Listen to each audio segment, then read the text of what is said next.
only have an hour and a half total to do so. So let's jump in. Thank you so much for being here at this distance education strategy session. Topic of this session is a focus on equity. My name is Jamie Harris. I am a digital skills senior technical advisor at World Education and really happy to host today's session. Before we jump in, I'm going to turn it over to Ebony to give a few housekeeping tips before we jump in. Hi, everyone. Thanks for joining us. For those of you unfamiliar with Zoom, you can find your control panel at the bottom of the screen. And from there, you can access the chat by clicking on the chat icon. And when you make your comments, please make sure it says to everyone so your comments can be seen by everyone here. You can click on the participant icon and that will show you some nonverbal feedback options. And we'll ask you to use the hand raise feature if you have some sort of question or a tech issue and I don't see your comment in the chat. That will get my attention. And lastly, please use the email address in the fourth box. If all else fails and you can't reach me via chat or hand raise, you can email me there. I'll also add that to the chat. Thank you. Thank you, Ebony. So today's desk session is focused on equity, and here we have it defined as providing all people with fair opportunities to attain their full potential to the extent possible. And we know that equity impacts the adult learner and their learning. So in this desk session, we will hear how racial equity can be addressed in distance education classes. And we'll also hear how accessibility features can support equity for programs, instructors, and learners. Following the lightning talks that first hour, each presenter will then be in a breakout room so that there can be continued discussion about what they shared. So we hope that you join in the conversation that happens a half hour after the main hour. On the screen, you'll see what the two lightning talks are. And we also have guests. We have Cynthia Peters, we have Kamala Red, we also have Penny Pearson. Also, Destiny will help facilitate. And my colleague Rachel Riggs from World Ed is going to share one of the few announcements we have before we jump right into today's topic. So I'll turn it over to Rachel now.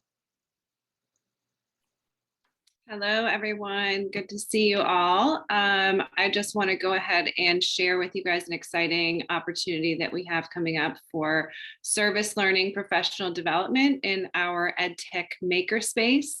This is part of the Digital Resilience in the American Workforce initiative, and we are gathering educators to look at the digital skills library and identify gaps so that we can fill the gaps. So yes, thank you. Ebony shared the link to the Digital Skills Library. I'm going to share a link to a Wakelet that contains the registration form, the background information about the project, and basically everything that you would need to know.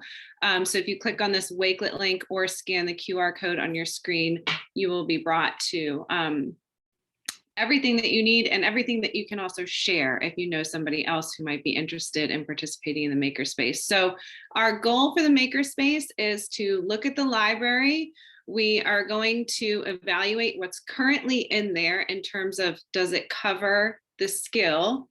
And then we're going to look for gaps. So if it doesn't cover that full range of sub skills needed to learn a certain digital skill, then what are the gaps? Or if it doesn't, if the resources aren't diverse enough for the diverse learners that we serve, what are the gaps there and how can we include more resources that will fit all learners?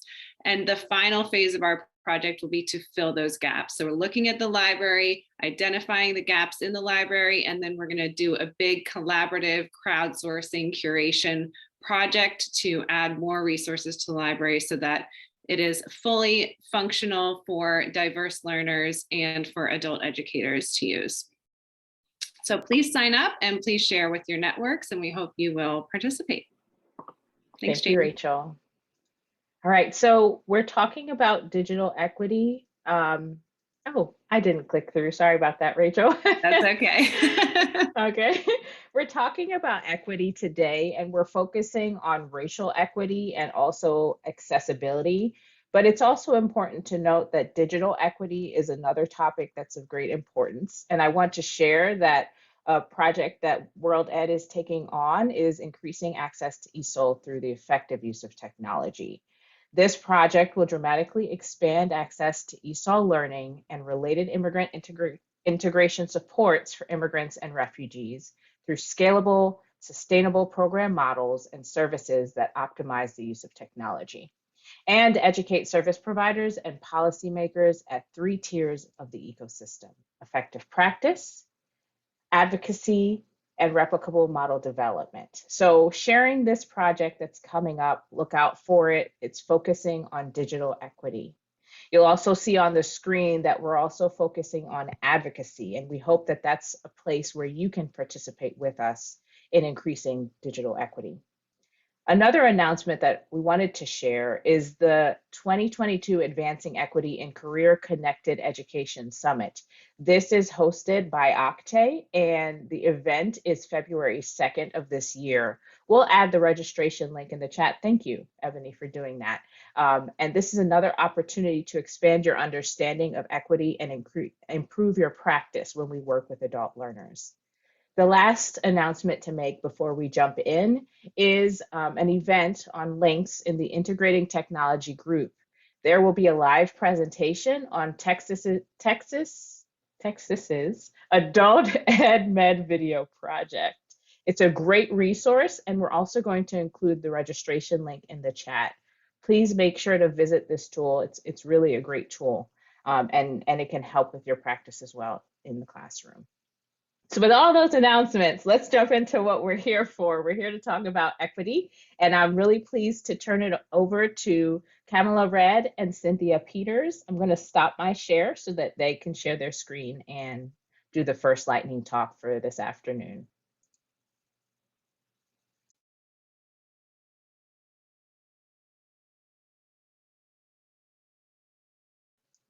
And Cynthia, we can't hear you. You're muted.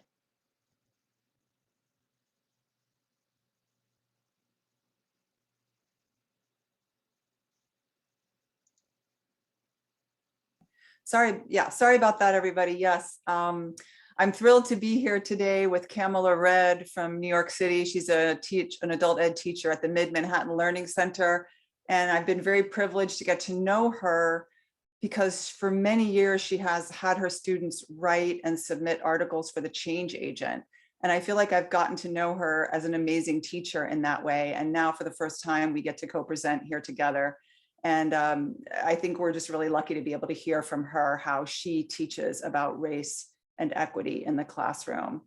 And my name is Cynthia. I'm the editor of The Change Agent, and The Change Agent has always tried to put a lot of attention into the racial equity dimension of whatever topic we're covering. So that's how we're going to go forward here today. Our agenda, just very quickly, we're going to try to talk about why we think it's important to talk about race and racism in the classroom, and then also how.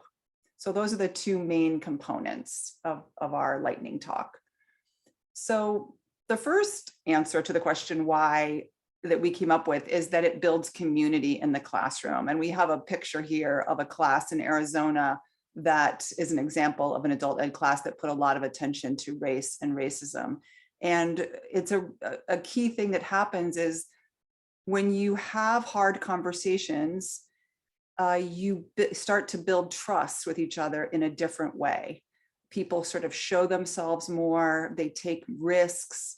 And if, as an adult ed teacher, you can kind of build a safe space in your classroom for people to be able to show themselves, it really builds community. And that is a great driver of persistence and of more learning because people trust each other and feel safe together. Another, I realize I should be in presentation mode here. Another reason why we want to talk about race in the classroom is because our students want us to, honestly. And when the Change Agent put together a special issue called Talking About Race, we made sure to really lead with student voices. about answering the why question, and they say themselves, listen, there's so much confusing messages about race. And as an immigrant, I have come to this country with so many confusing messages about race. Please, help me understand this better. So our students are actually clamoring, to talk about this.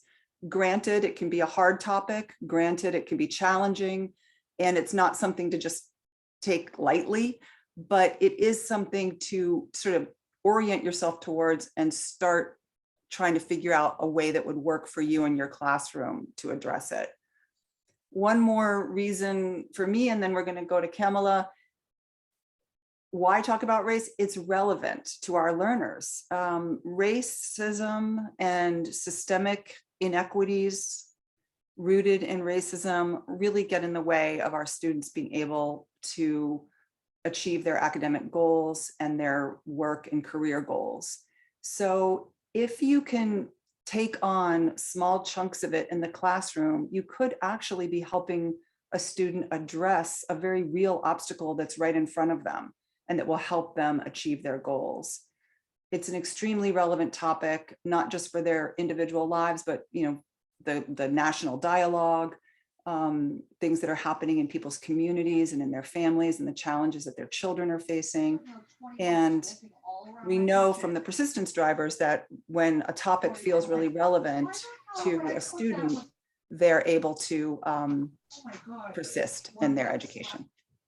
So with that, let me go over to Kamala. She's going to take it from here. Hi, everybody. Yes, why should we talk about race and equity? Well, it's the elephant in the room. It's the topic that needs to be spoken about. And we've been witnessing a really unique period where all of the inequities and disparities are coming to the forefront. And so it provides an opportunity for us to really address the why.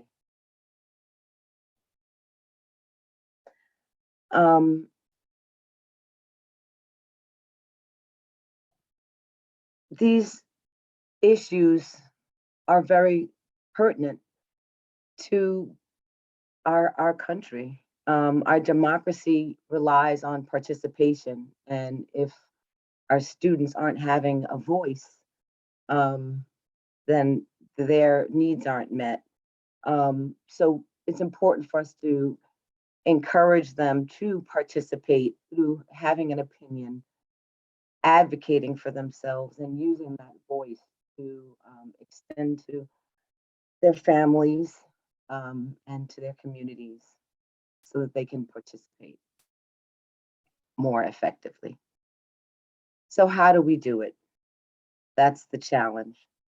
For me, I have a very diverse population, and it's constantly changing because we have rolling admissions. So it's an area where it's infused throughout my curriculum. I'm always looking for ways to encourage students to converse.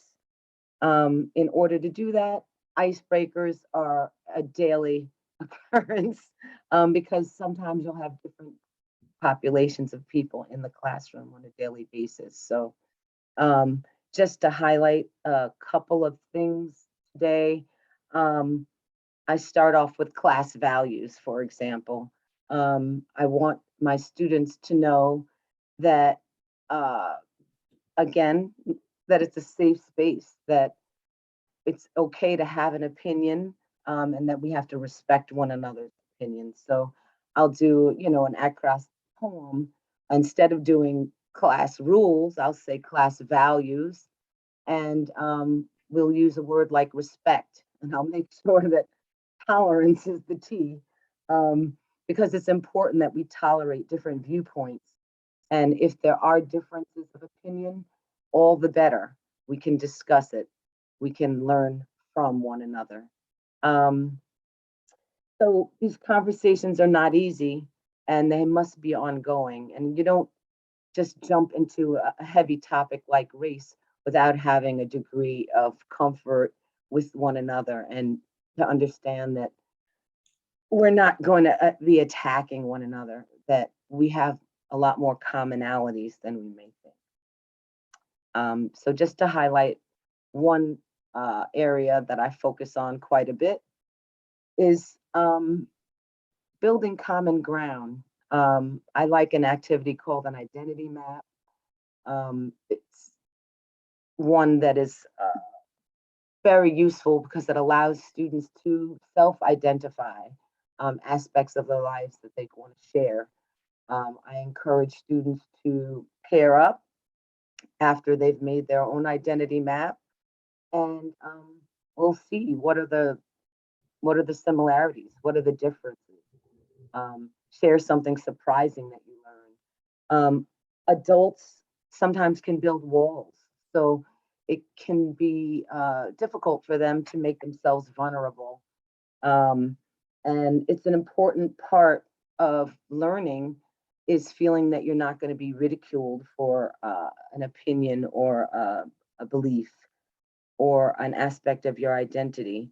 So that's one of my favorites. I've had a lot of rich conversation come out of that, and students are very surprised. Oh, I have 5 sisters too. I've been there. Oh, wow. Tell me about that. So anything that gets students talking will open the door for other conversations that may be more difficult. And for that reason, it's important that you meet students where they're at. We have so much going on in our lives that not everybody is on equal footing, especially within the digital world.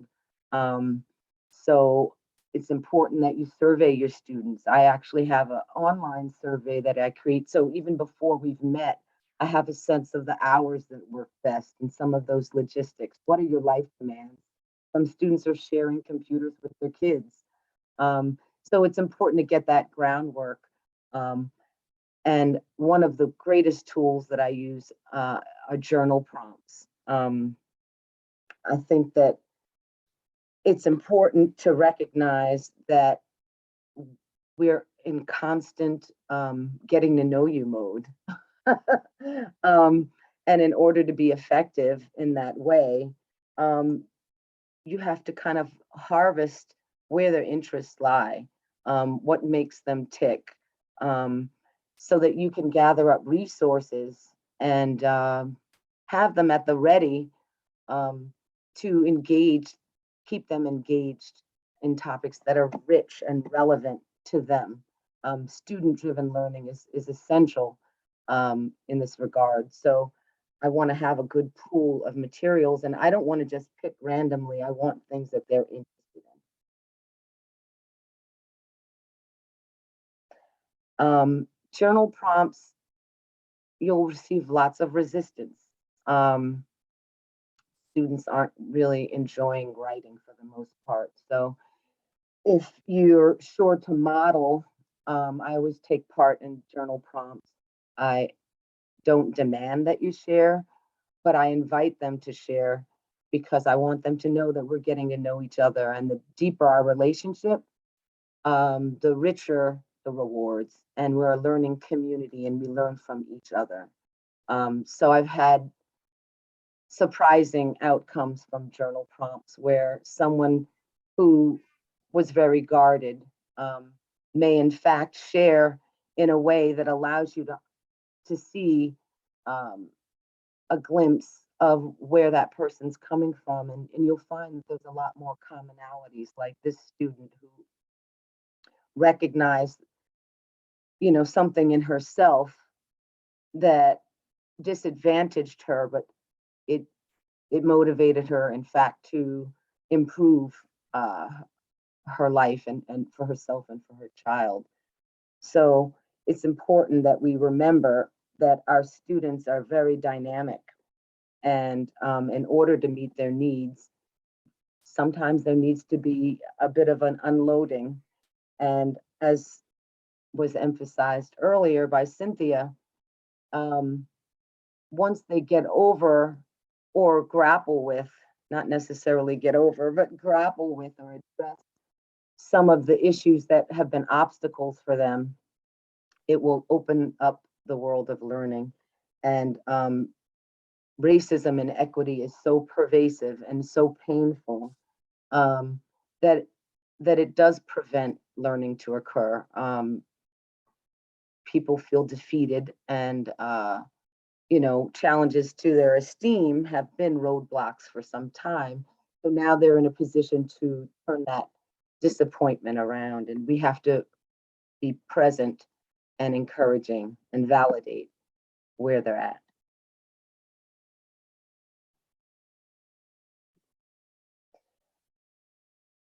You have to be flexible. You have to persevere. You have to pull every trick you've got out the bag. You may be very committed to a certain journal prompt, but you want to give enough diversity and choices and options, because you never know what might trigger someone that might bring out a very rich response. I find that connection between the writing and the healing and the empathy and all of these ideas kind of percolate in the classroom and create for a stew that is so rich, and so other conversations can come out. Many ideas will emerge, and you have to tap into them. This particular student was very guarded and only chimed in to pass judgment. And I find that I was always encouraging her to, tolerate the opinions of others and the perspectives of others. And I was very pleased when she came to that recognition herself, just through a quote. So, there's a variety of strategies you can use, but I really appreciate quotes. So.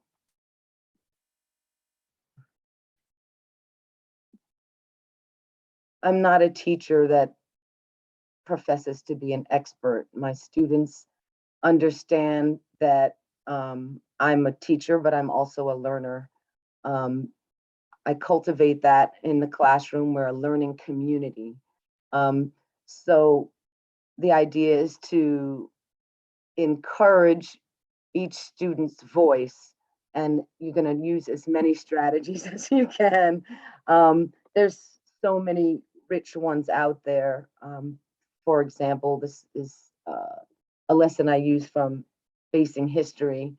And it's just the story of a gentleman who's on a train, and how, well, I'm not going to get all into that for time's sake. But one of the things that was especially effective is that I asked the students to write from a different perspective. Here was this gentleman, Puerto Rican gentleman who's on a train, and he has certain values that he holds, that he taught, that he was taught, and how that conflicted. So, can examine stereotypes and identity. And my students really, this appealed to them because they understood how judgmental society can be. And so I got very a plethora of responses, some as unique as a student wrote about how she had the experience of being on a train, and someone woke up, someone had been taking a picture of her, and it addressed some issues that she had been grappling with about being overweight. And so she wrote from both perspectives, the woman who took the photograph and why she felt like she needed to do that, and just a lot of rich conversation from not just in the area of race, but just inequity, chipping away at some of the misconceptions that we hold and the bias. Addressing these things are just essential for the learning process. My favorite resource is, without a doubt, the Change Agent. I so appreciate the fact that there are articles from all over the country, from students just like mine, who are reading at different levels. And I find that to be immeasurably inspiring. It allows me to address a variety of themes, and the richness of it is grand for content, and also if you're a low-level reader, you've got the audio, and it's a tool that is amazing to draw from in terms of journal prompts as well.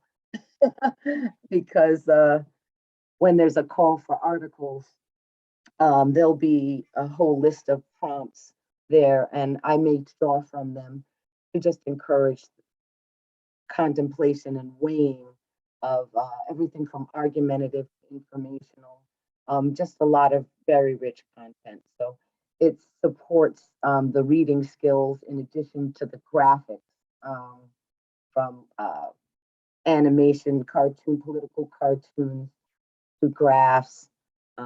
So it's an amazing resource. My students have been writing for the Change Agent for, I guess, 5 to 10 years again. But the topics that we tap in on are always rich, and from prison industrial complex to employment to mental health to technology. This is a sample of just a few of the articles that some of my students have written more recently. And, you can really find the hidden gems within the student. It's very empowering. This issue, I believe, was mental health. And some students need very little coaxing, while others are really grappling with the issues of mental health. And in the process of exploring many subjects, I'll find that students are in a position to actually give advice. One of my students there in the center, Christiana, had a lot of pain in her background. But in this issue, which was the mental health, I believe she was responding to a journal prompt, which was, how do you maintain, your, a positive outlook. And in organizing her ideas, she was able to actually elevate music as something that has been a tool for healing throughout her life. And many of the students, definitely related to that. And everyone was so proud that she was able to bring that out. The process was so challenging in terms of online exchanges. But she didn't have the greatest technology, so she would write, she would take a picture, however she could disseminate it to me. I would take it, we would talk on the phone. You have to meet them where they're at, but you'll be surprised what can come out of it. I'm sorry, for time's sake, I wanted to talk about the process, but you'll have to get to know your students and just guide them. They've got the ideas, bring out the evidence, right? Do a little research to bring to bear on your opinions. They really flourish. It's expanded so many opportunities for them. One of my students, actually, after that, we did some work with poetry, and she wrote a very moving poem about some of the police violence, and was selected, by the by the chancellor as a poet, a representative for our district. So it's been very empowering, but also it's painful.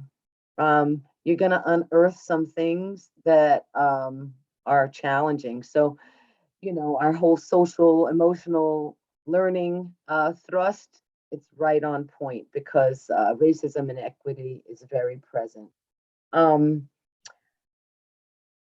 tapping into strengths, transforming that power, and allowing them to make those courageous new choices.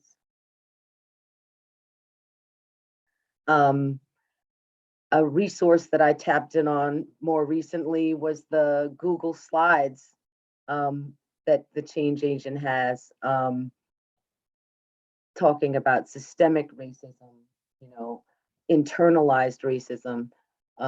My students really responded to this, that it was great when we were online and people could review this at their own pace.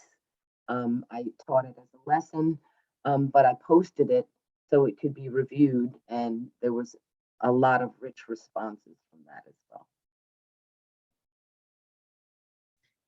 Thank you so much, Kamala. That was really, really powerful and uplifting. And I want to just mention that when Kamala and I were meeting to plan these slides and this conversation, she kept saying, oh my God, this just sounds too much like Psychology 101.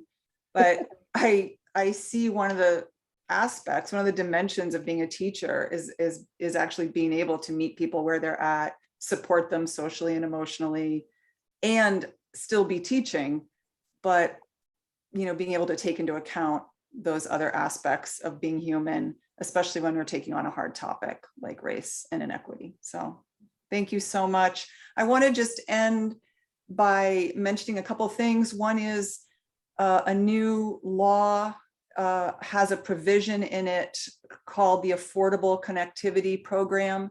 And many of our students will be able to use this program to access subsidized broadband access and subsidized devices. So there is a link there. You can click at that page. You can click on a button that says apply now. Of course, it's not very straightforward to apply. You have to prove that you're at this level of the poverty level and various things. There's going to be some paperwork marshaling, but I really think it would be a great idea for teachers to start developing some explicit instruction with their students around how to access these resources. This is a really big deal. It's a big extension of that emergency broadband benefit that was in place before. Another thing, when we're thinking about remote access and equity, it's not just the broadband and the devices, though those of course are critical. It's also the idea of having a space in your house or your home or somewhere in your community where you can sanely participate in class. And so that is just another dimension of equity around remote learning that we need to pay attention to. So Kamala talked about a survey for her students where she finds out from them, what technology do you have? Do you have a room in your house where you can be? Do you have time in the day that works for you? So that kind of thing is an important aspect of equity when it comes to remote learning. Just a couple quick things. The change agent has diverse voices on diverse topics and also diverse formats. So far, we've seen that the articles are available in PDF. Kamala mentioned that she also has been using the Google slide versions of our articles. And here's a list of 4 more, which you can access through the lesson packets on the Change Agent website. These are free. You don't need a subscription to get these. And I'm just highlighting these because they are particularly about race. But to address racism, you don't always have to be taking on racism per se. You can also just be sharing voices of people of color talking about whatever matters to them. And that's another way to address racism, is just by lifting up those voices. So you'll be getting a copy of these slides, and there's some handouts that you can click on and just immediately have access to, and also a slide with a bunch of resources. And I'll just leave you with our contact information. It's been such a pleasure to work with you, Kamala, and with you, Jamie and Destiny and Rachel and Ebony, just pulling this whole thing together. Thank you so much. Thank you for that. So much rich content to take away, and really glad that we have the breakout sessions afterwards. So if you are interested in continuing this conversation with Kamala and Cynthia, please join them in the breakout session. Before we get to the breakout sessions, however, I'd like to turn it over to Penny Pearson. Because we're short on time, we'll look to the chat box for any questions you may have, but we'd like to transition to our second lightning talk, and I invite Penny to share her screen and share about accessibility.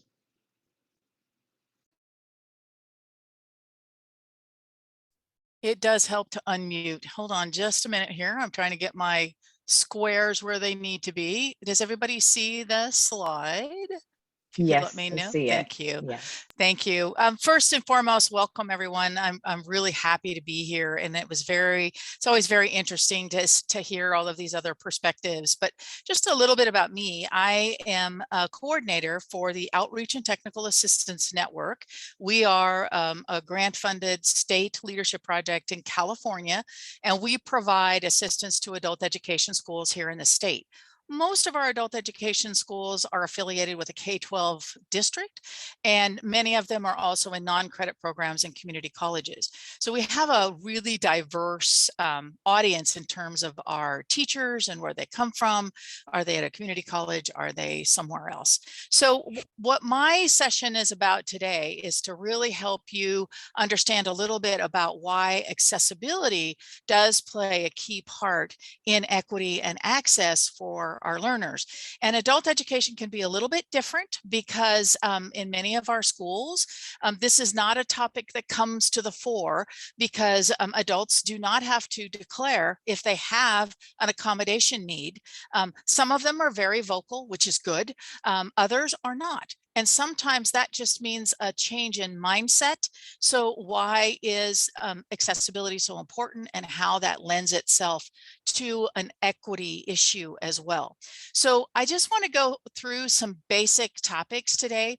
I was telling the group earlier, Jamie and everyone, that I do this session in 3 different formats now, typically in 3 hours, then in 1.5 hours, and now I've just had to chop it down a little smaller. So please be aware there are many materials in the notes that I want you to be aware of, and between the hosts and folks helping here, we'll try to get some of those posted so you can take a look at them. I am a true believer in having an awareness of what your population may have in terms of a disability, whether self-declared or not. And then I'm one of those people, I want to teach you how to fish. Okay, I want to teach you some of the tools that can get you started on this journey with accessibility. And I want you to be careful. I am going to be product specific today. I am going to be dealing with Microsoft tools. Microsoft has established itself as a world leader in providing accessibility tools to help everyone create content and materials that are fully accessible by anyone that is using assistive technology, or simply perhaps just needs glasses to be able to see what is on the screen. So some of my first items here is really about some of the statistics. And a lot of times we don't pay attention to them, but the World Health Organization is telling us that there's over 1 billion people on this planet that have some type of disability. And within the United States, that's over 61 million. That's 1 in 4. That's 1 in 4. So as you take a look at those people around you, whenever we can get back to a classroom, right? Take a look at those students that you have in your classroom. How many of them have some kind of disability? And there's lots of definitions. I'm not going to go into all of those details, but many times they can be fully permanent, or they could be temporary. Somebody broke their leg and they're hobbling around with crutches. Well, they have a temporary disability and they need a little help. Or maybe they had to have surgery. You kind of get the idea. Maybe, like me, I need some assistive tools because my vision, you know, that over certain point in your life where your vision is, you know what I mean. So even though there's lots of things that are accommodating to me, not all students are going to come to you and say, oh, this is, I can't see this. They're going to want those tools available to help them do what they need to do. Now, within California, I'm going to show you this quick image of California because it's just a snapshot. And I do want you to know that the CDC does have a page, and I'm going to go ahead and post it here in the chat, that you can look for your state and see what these disability statistics are in your state. Now, this was just recently updated in 2019. And this particular image was just taken from that site for California. And as I said, it's basically 1 in 4 people have some form of disability, whether it's from mobility, whether it's vision, whether it's independent living. You can see this chart and how it defines those disabilities. Your state has them as well. Might be higher, might be lower, but it is a good awareness tool, even for your teachers and your administrators, to understand that we have a population that we need to be aware of, and we're not always doing that. And so this is why this has become much more of a at the forefront in California, I think. I'm one of those people that have been on this bandwagon for quite some time, of making sure that our teachers understand how they can provide materials. Not only is it because of the statistics, because that's always there, that's changing all the time, but also because it's the law. Okay, it's the right thing to do. We've had laws on the books for a long time in different formats. I'm not a lawyer, okay? I'm not going to go through all of these different laws, but many of them you probably have heard about.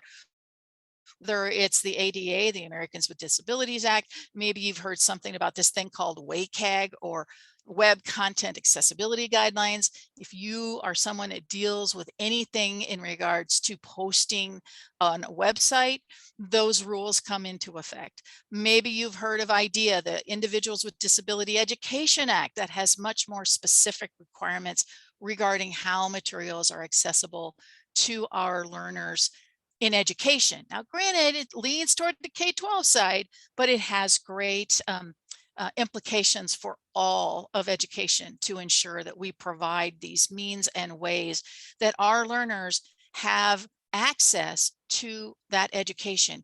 And I know sometimes there's a concern about, well, I can't do this, and I'm going to leave this as very broad.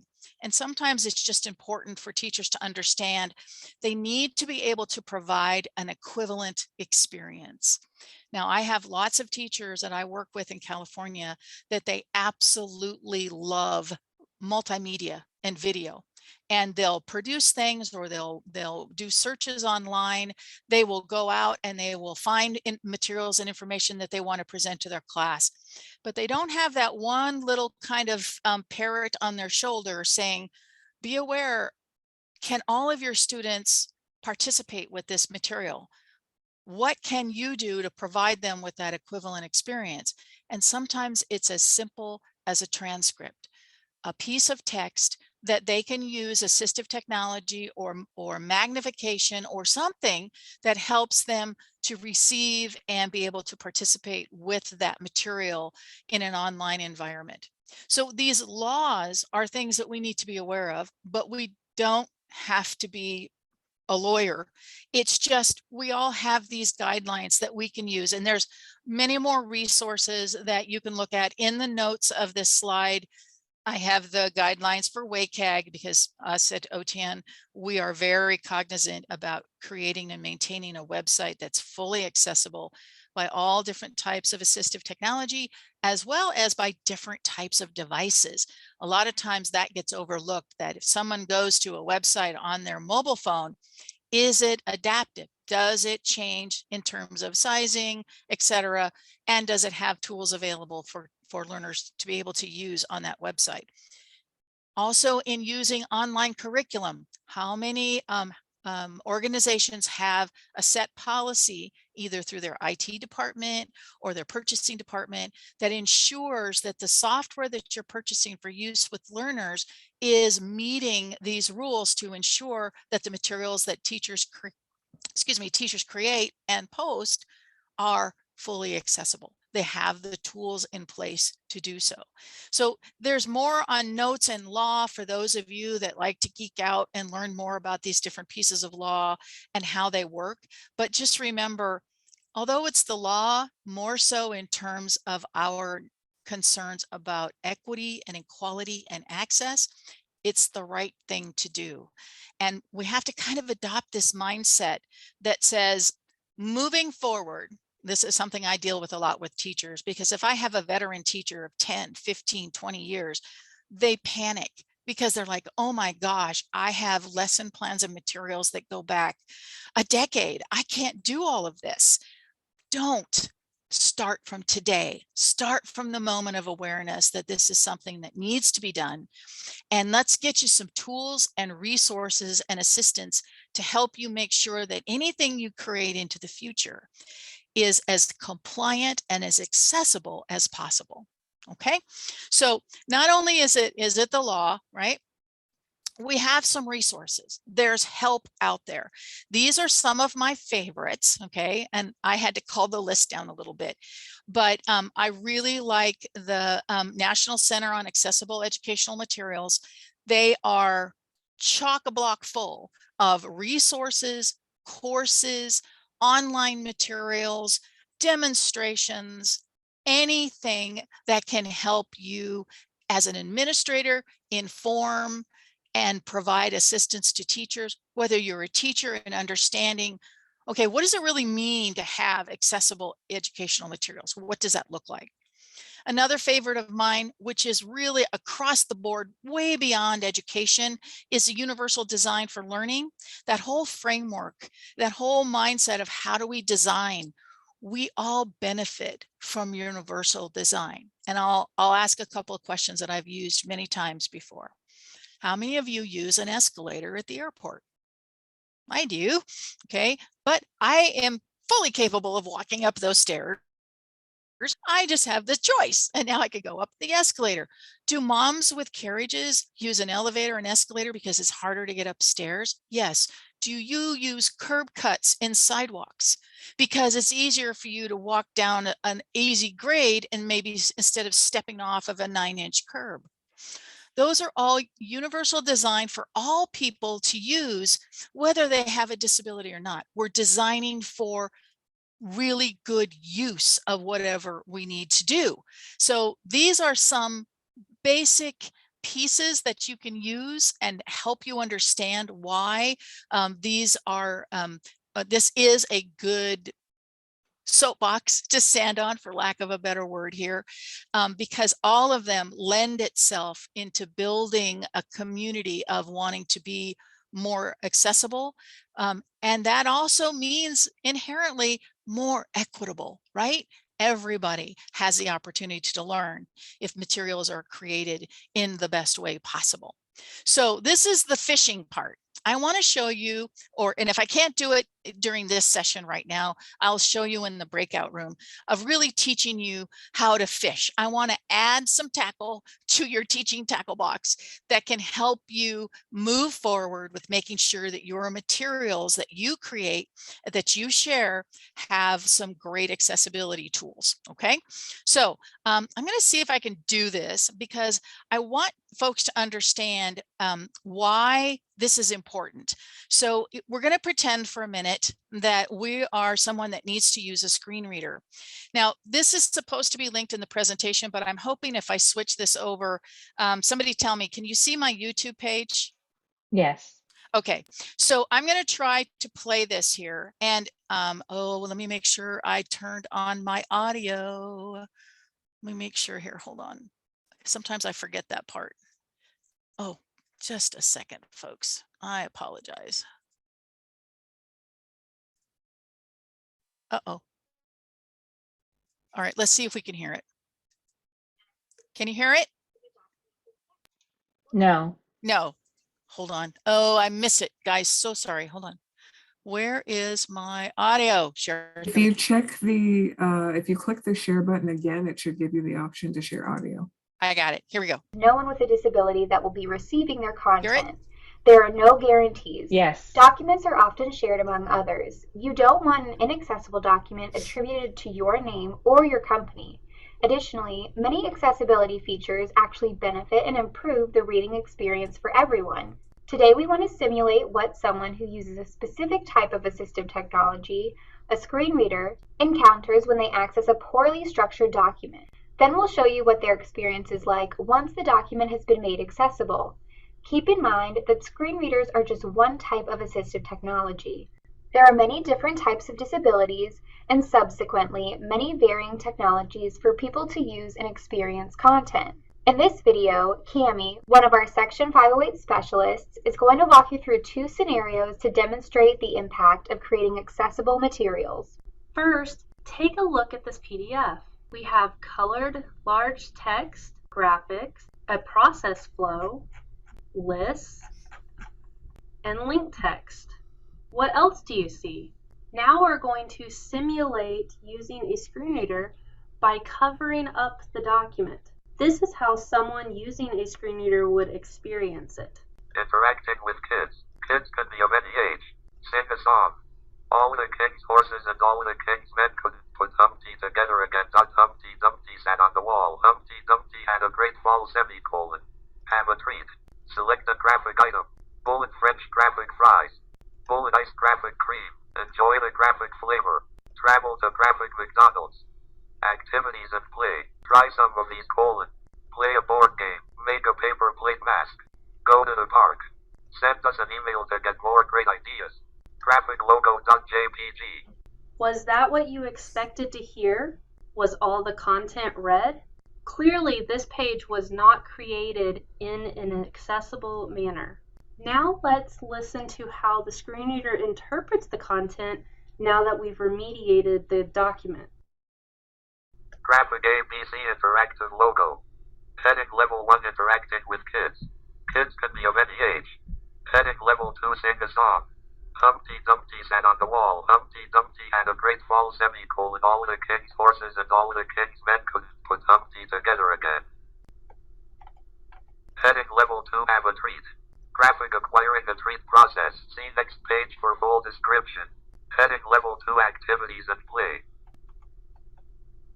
Try some of these : list of 3 items. Start bullet play a board game. Start bullet make a paper plate mask. Start bullet go to the park. List end. Send us an link email to get more great ideas. You should have noticed that the screen reader said heading before the colored phrases. The graphic had a meaningful description and was read in the proper order at the top of the page. The column content was read in the proper order. There was a list that included the number of total items. A link was indicated so that we can activate it with the keyboard. And our process flow had a brief description but indicated that there's a long description available. So that you can review one method of handling complex graphics, we're going to show you one example of how to handle the graphic in this document. Heading level 2 acquiring a treat process. List of 3 items. 1. Travel to McDonald's. 2. Select an item. List of 2 items. Nesting level 1. A. French fries. B. Ice cream. List end. Nesting level 1. 3. Enjoy the flavor.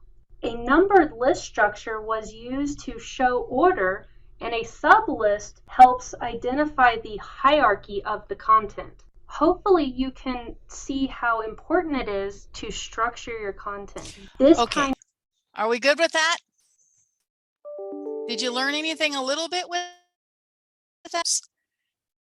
Just so you know, screen readers can be completely customized by the user. So I have a lot of folks that say, well, why would you listen to all of the punctuation? And that is a choice on how people create their materials and or how they interact with content. They can control that. And I don't know if anybody has ever experienced this with anybody, but individuals who are really good at using assistive devices and assistive text, they can swing through this material at 3 times the speed that most of us can.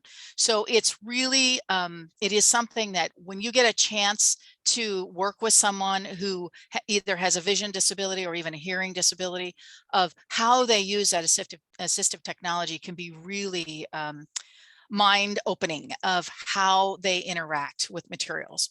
So this last little bit, because I don't have very much time left, is just to talk again about what is available in Microsoft's suite of applications. Now, it really is doing an excellent job of providing a tool, and it's called, surprisingly enough, the Accessibility Checker.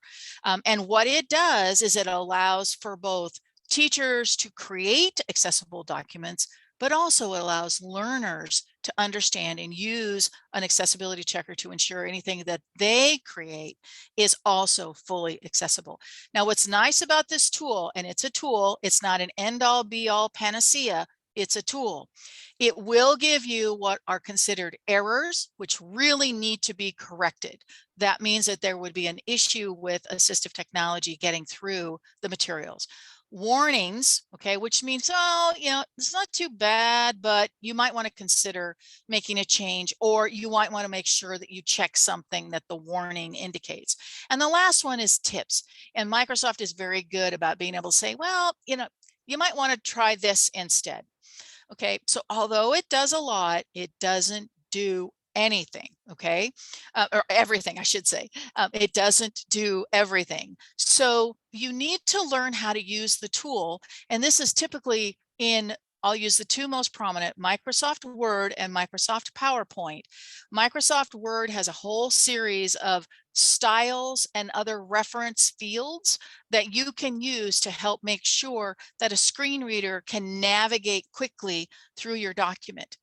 If you don't use styles, or you're the type of person that, you know, you'll select text and you'll make it 18 point and you'll make it bold or italic, you think visually it's easier to see, but a screen reader doesn't care about 18 point and bold and italic. A screen reader will want to see, is that heading 1, heading 2, or heading 3? And that's what allows someone using a screen reader to jump quickly to the materials that they want to learn about. You don't have to use them, and Microsoft Word will tell you, yes, anybody with a disability will be able to get through your document. But if you have a 50-page report and you haven't used styles, the person using assistive technology has to basically start at the beginning and listen to or scroll through the entire document. Whereas when you use these tools called styles in Microsoft Word, they can navigate between them. The equivalent of that in PowerPoint are those little placeholders where it says title and, or, you know, click here for bullets and whatnot. Those are working in that same order in terms of allowing a screen reader to move from the title of a slide to the content of the slide to the images on the slide and maybe the page number, etc. Those placeholders are very important for screen readers to be able to navigate through a PowerPoint presentation quickly. Okay. Yes, and Rachel, the Google isn't quite there yet in getting everything done. There are some extensions that have some great promise, but they're not there. And also, some of those extensions cost money, which at least here in California, our adult education teachers, you know, we don't have a whole lot of money. So we want to find those tools that are free or low cost or provided by our districts, etc. So in the breakout, I'm happy to show you how this works. Normally, I do a full demonstration and I have practice documents to make sure everybody can do this. Happy to share those with you if you like. But I can definitely tell you that Microsoft is your friend when it comes to doing accessibility. Now, just a couple of things for part of that mindset. And this is especially true when you're creating documents and or PowerPoint presentations. Always check them for accessibility. Microsoft makes it easy because it has an accessibility checker. One thing it's not really good to look at, and it's not really good at doing, is checking for something called color contrast. Color contrast is really important for people who have visual disabilities. And there's a great tool out here called the Color Contrast Checker, and I can put that link in the chat, that allows you to test your documents or test your color scheme in your documents or your PowerPoint presentation to make sure it meets those accessibility requirements. So we had this massive spray of information here. I am happy to answer questions. I will turn it back over to Jamie, and if anybody has anything in particular I can try to clarify, I will do so. Okay, thank you, Penny. I'm looking forward to our breakout room session. It's really hard to talk about all of these things in 20 minutes, but at least we hope that for you participants, this gets you thinking about what needs to be done for the purpose of equity for our learners. I want to share what our next desk session will be, and then I'll turn it over to Ebony to give some guidance on how the breakout sessions will work. But we have a desk session every month, the second Friday of each month. And next month's focus is on digital skills for educators. It's a focus on tools for educators to use to develop their own digital skills. But we are also going to share some top findings from the Digital Resilience in the American Workforce project from our recent landscape scan. So we hope you'll join us and hope you'll register and spread the word about the next desk session. So let me turn it over to Ebony to give some guidance for our breakout rooms.